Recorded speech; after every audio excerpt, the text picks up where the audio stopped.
Então cumprimento toda a igreja com a graça e a paz de Jesus. Amém? Amém. Amados e queridos irmãos, o título do nosso sermão hoje é O Dia em que Deus cruzou os braços. O dia em que Deus cruzou os braços.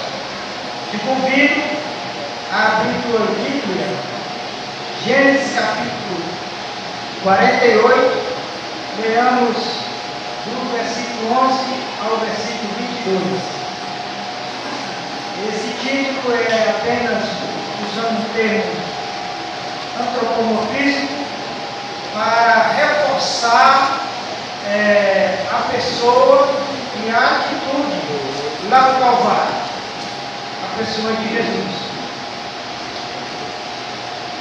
Eu vou ler os irmãos tendo em vista na sua versão. Diz assim, Gênesis 48, a partir do versículo 11. E Israel disse a José: Eu não cuidara ver o teu rosto, e eis que Deus me fez ver também a tua descendência. Então José o tirou do joelho de seu pai, inclinou-se à terra diante da sua face. E tomou José a ambos, a Efraim na sua mão direita, à esquerda de Israel, e Manassés a sua mão esquerda, à direita de Israel, e fez-los chegar a ele. Mas Israel estendeu a sua mão direita e a pôs sobre a cabeça de Efraim, que era o menor, e a sua mão esquerda sobre a cabeça de Manassés, dirigindo as suas mãos propositadamente, não obstante Manassés ser o primogênito. E abençoou a José e disse: O Deus em cuja presença andaram os meus pais, Abraão e Isaque, o Deus que me sustentou desde que eu nasci até este dia, o anjo que me livrou de todo o mal, abençoe estes rapazes, e seja chamado neles o meu nome, e o nome de meus pais, Abraão e Isaque, e multipliquem-se como peixes em multidão na face da terra.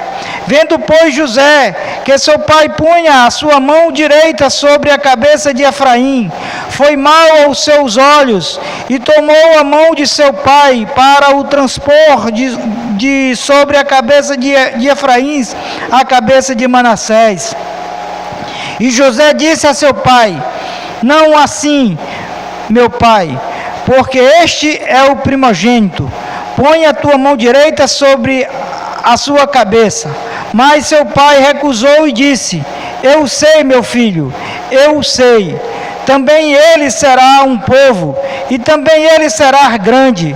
Contudo, o seu irmão menor será maior do que ele, e a sua descendência será uma multidão de nações.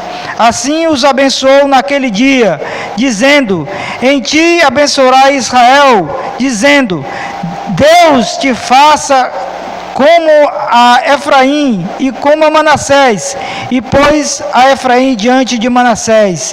Depois disse Israel a José: Eis que morro, mas Deus será convosco, e vos fará tornar a terra de vossos pais. E eu tenho dado a ti um pedaço de terra, a mais do que a teus irmãos, que tomei com a minha espada e com o meu arco da mão dos amoreus. Vamos orar.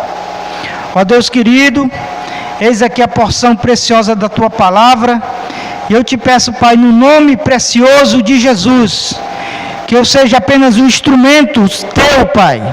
Nos abençoa para que nós possamos compreender a tua palavra e nos disciplinar segundo os teus princípios. Abre o nosso coração, o nosso entendimento, e que nós te pedimos, fala conosco em nome de Jesus. Amém. Podeis sentar.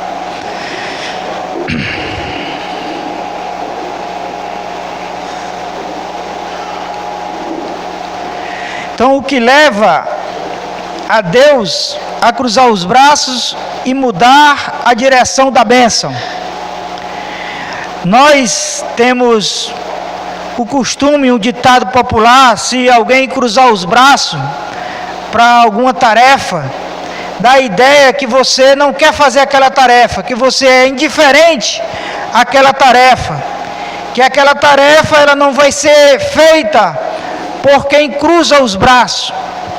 Nesse episódio que passa no Velho Testamento, trata-se do costume do povo de Israel e da lei do povo de Israel, da lei de Deus. Então era, pela lei, o primogênito recebia a bênção da primogenitura. E o primogênito tinha alguns privilégios. Um privilégio primordial do primogênito é ter a herança dobrada, em dobro, a partir dos seus irmãos. Isso, quando o patriarca morria, quando o pai da casa morria, o primogênito, ele era o provedor da casa. Tinha que ser o provedor da casa.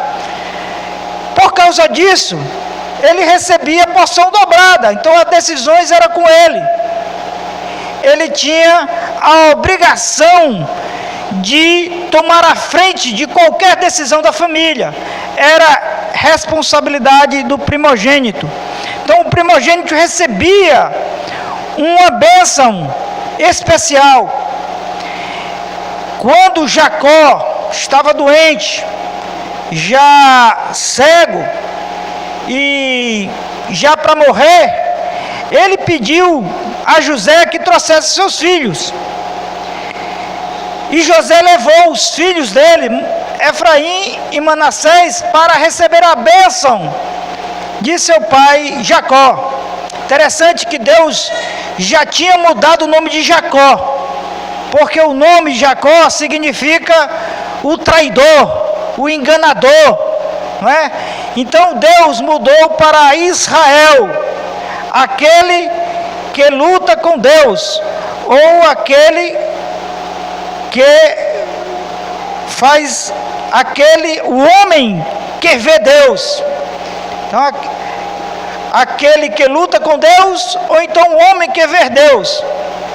Porque Israel lutou para receber a bênção de Deus na sua caminhada até a casa de Labão, né?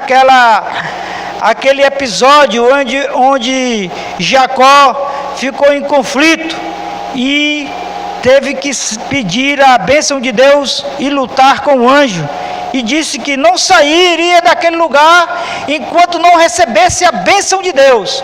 E assim foi feito, e Deus o abençoou. Naquela hora, José pegou o filho mais novo, colocou do seu lado esquerdo, para que a mão de Israel fosse sobre a cabeça. Aliás, o mais velho, né, Manassés, que ficasse do seu lado esquerdo, para que a mão de Israel ficasse sobre a cabeça do mais velho, sua mão direita, e o mais novo do seu lado direito, para que a mão esquerda ficasse sobre a cabeça do mais novo, para o primogênito receber a bênção da primogenitura. Mas não foi assim. Jacó, ele pegou a sua mão direita e colocou sobre a cabeça do mais novo, e a sua mão esquerda sobre a cabeça do mais velho. E ao estar orando, José ficou incomodado com aquilo, porque ele posicionou as crianças para receber a bênção, e o seu pai inverteu.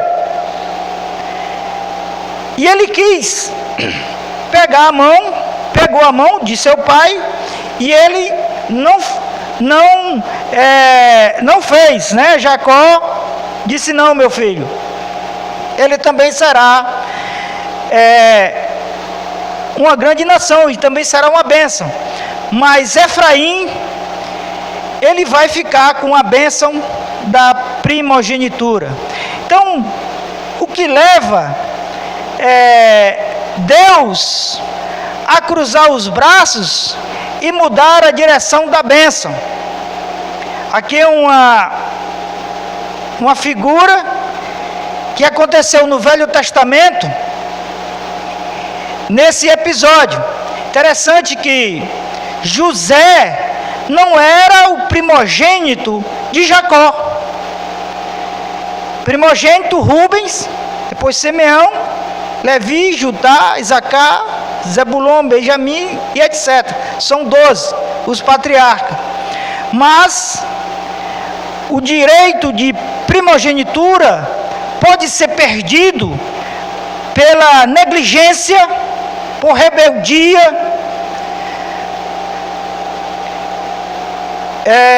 Esaú, por exemplo, vendeu esse direito da primogenitura por um prato de comida, não é? E a gente não vê na Bíblia Deus ou o próprio Esaú querendo esse direito que seja tomado de qualquer forma. Muito pelo contrário, ele se arrependeu, mas de certa forma foi enganado por Jacó, com a ajuda da própria mãe, não é? Foi displicente, ele não deu a importância necessária por aquilo que era dele, que Deus tinha entregado para ele. Ele foi indiferente à lei do Senhor, não obedeceu e, consequentemente, estava sofrendo as consequências da sua negligência. Falando de Esaú. E acontece um episódio, agora eu quero ler outro texto aqui no Evangelho de Mateus, no capítulo 27.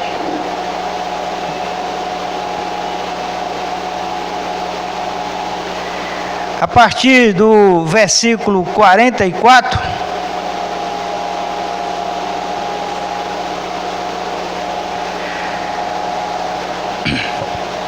Mateus capítulo 27, a partir do versículo 44, diz assim: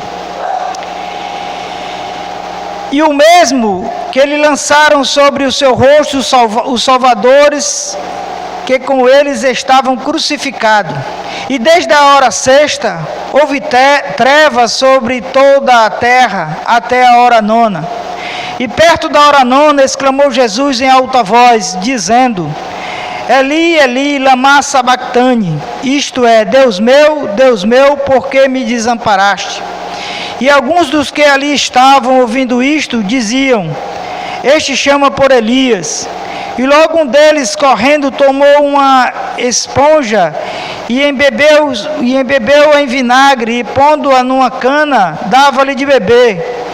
E outros, porém, diziam: Deixa, vejamos se Elias vem livrá-lo. E Jesus, clamando outra vez com grande voz, rendeu o seu espírito. E eis que o véu do templo se rasgou em dois, de alto a baixo, e tremeu a terra, e fendeu-se as pedras, e abriram-se os sepulcros, e muitos corpos de santos que dormiam foram ressuscitados, e saindo dos sepulcros, depois da ressurreição deles, entraram na cidade santa, e apareceram a muitos. E os centuriões, e os que com eles guardavam a Jesus, vendo o terremoto e as coisas que haviam sucedido, tiveram grande temor e disseram: verdadeiramente, este era Filho de Deus. E estavam ali, olhando de longe, muitas mulheres que tinham seguido Jesus desde a Galileia para o servir, entre as quais estavam Maria Madalena, Maria mãe de Tiago e de José, e a mãe dos filhos de Zebedeu. Vejam aquele episódio que aconteceu lá no Calvário, no Gólgota.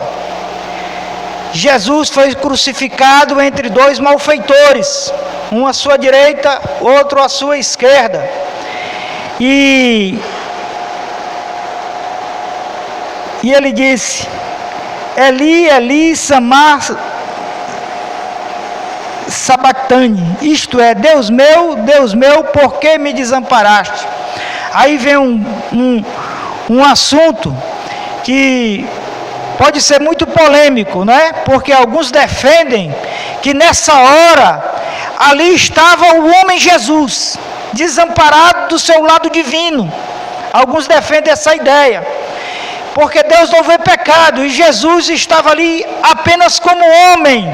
Aí os irmãos vão pensando e estudando, não é? A hora da crucificação, a hora em que Jesus pagou o preço pelo pecado de cada um de nós. Jesus tinha o direito da primogenitura, porque ele é o primogênito de toda a criação. A Bíblia diz isso lá em Colossenses, no capítulo 1, no versículo 15. Vamos ler. Colossenses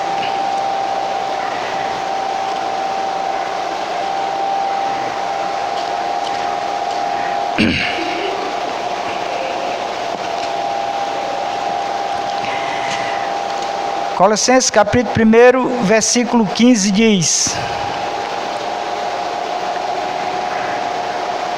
o qual é a imagem do Deus invisível, o primogênito de toda a criação. Jesus. No Evangelho de João, capítulo 1, versículo 11 e o versículo 12, diz que ele veio para os seus, e os seus não o receberam, mas todo aquele que o receber é dado-lhe o direito de serem feitos filhos de Deus, a saber os que creem no seu nome. Então Jesus, ele era o primogênito de toda a criação, filho de Maria e José, filho de Deus. Evangelho de João, capítulo 3, versículo 16, diz: porque Deus amou o mundo de tal maneira que deu o seu Filho unigênito, para que todo aquele que nele crê não pereça, mas tenha a vida eterna. Então, o primeiro e único Filho de Deus, o primogênito da criação, tinha o direito da primogenitura, receber de Deus a bênção e o livramento. Interessante que quando Jesus está ali no jardim do Getsemane, isso bem perto daqueles soldados vim buscá-lo, porque ele já esperava aquilo. Ele orou e ele disse a seguinte palavra: Senhor, se for possível, passa de mim esse cálice sem que eu beba, mas não seja o que eu quero, mas o que o Senhor quer. Então ele orou.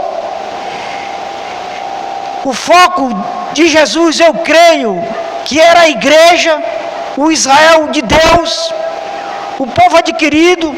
Se Israel significa o homem que vê Deus, então a igreja é as pessoas que vê Deus, que sente o Espírito Santo, é morada do Altíssimo. A Bíblia diz lá em Gálatas capítulo 6, versículo 16, que nós somos o Israel de Deus.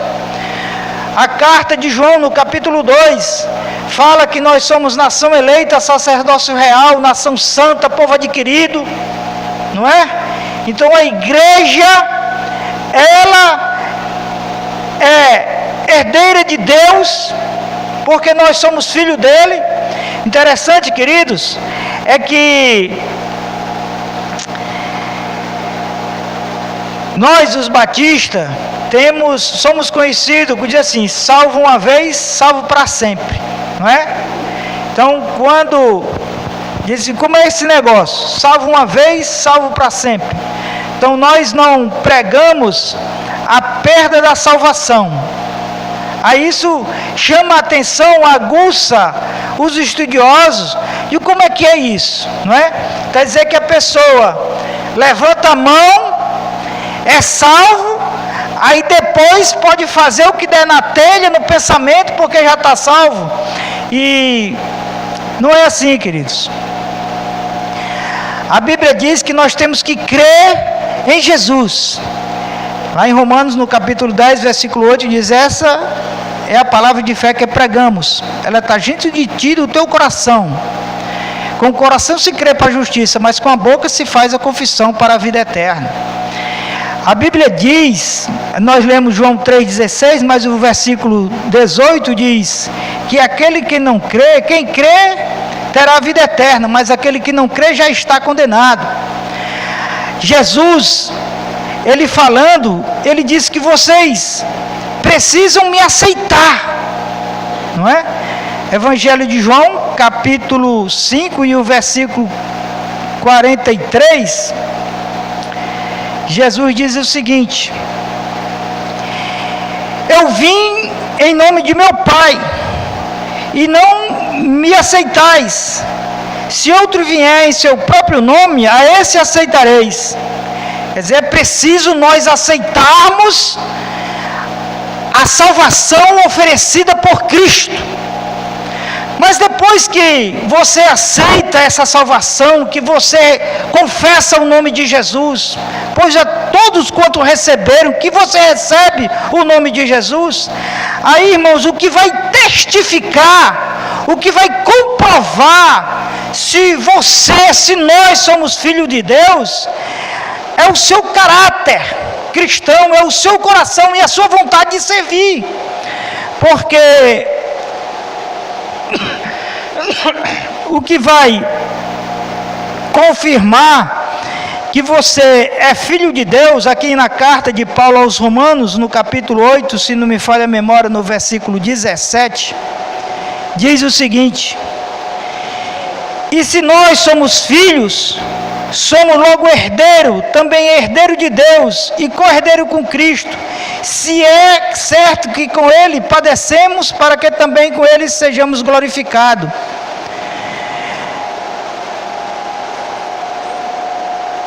Porque para mim tenho por certo que as aflições deste tempo presente não são comparadas com a glória que há de ser revelada.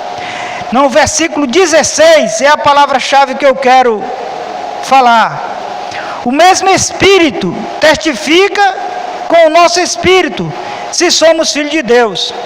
Então, se você é morada do Altíssimo, filho de Deus, vejam aqui Romanos capítulo 8, versículo 14, porque todos os que são guiados pelo Espírito de Deus, esses são os filhos de Deus. Quando nós nos tornamos filhos de Deus, ao crer em Jesus, nós somos herdeiros de Deus. Mas quem é o primogênito? Quem é o unigênito de Deus? Jesus. Como o primogênito, aquela figura do Velho Testamento, teria que ser o provedor da casa, o sacerdote do lar, porque toma o pai do sacerdote. Assim era a pessoa de Cristo. Ele agora, como o primogênito da criação, da igreja, ele defende a família, toma o lugar de provedor, de salvador, daquele que protege e defende com a sua própria vida. Mas ali no Calvário, uma situação inusitada. Estava ali Jesus e estava a igreja.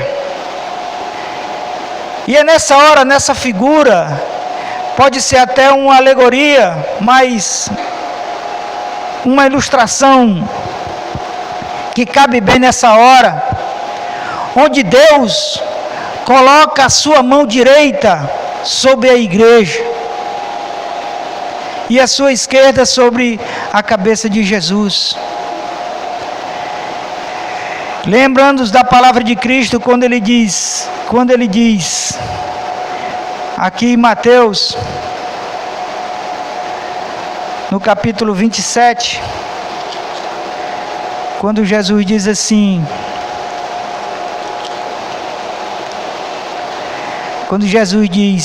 aqui no versículo 39, e indo um pouco mais adiante, prostou-se o seu rosto, orando e disse: meu Pai, se é possível, passa de mim esse cálice, todavia não seja como eu quero, mas como tu queres. Jesus estava sofrendo amargamente, chorou lágrimas de sangue,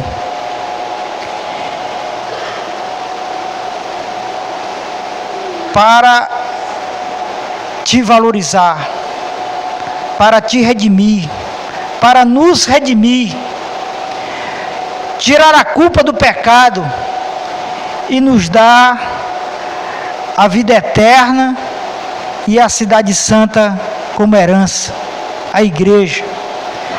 Queridos, uma bênção que a igreja recebe, a bênção da vida eterna, porque a igreja é o Israel de Deus, a igreja é a nação santa, o povo que Jesus adquiriu com o seu próprio sangue. Pense nisso, porque Deus colocou a sua mão direita sobre a igreja, sobre a cabeça de cada um de nós. Pensando nesse dia, no dia da crucificação, no dia da ressurreição em que Jesus venceu a morte, Deus quer te abençoar mais e mais. Ele quer te dar não só a vida eterna, mas prazer em viver. Agora, será que nós somos aprovados no teste? O que vai testificar se nós somos filhos de Deus é fazer a vontade dEle, é ser guiado pelo Espírito dEle. Pense nisso e receba do Senhor a bênção de ser um herdeiro, co-herdeiro com Cristo, para a glória de Jesus.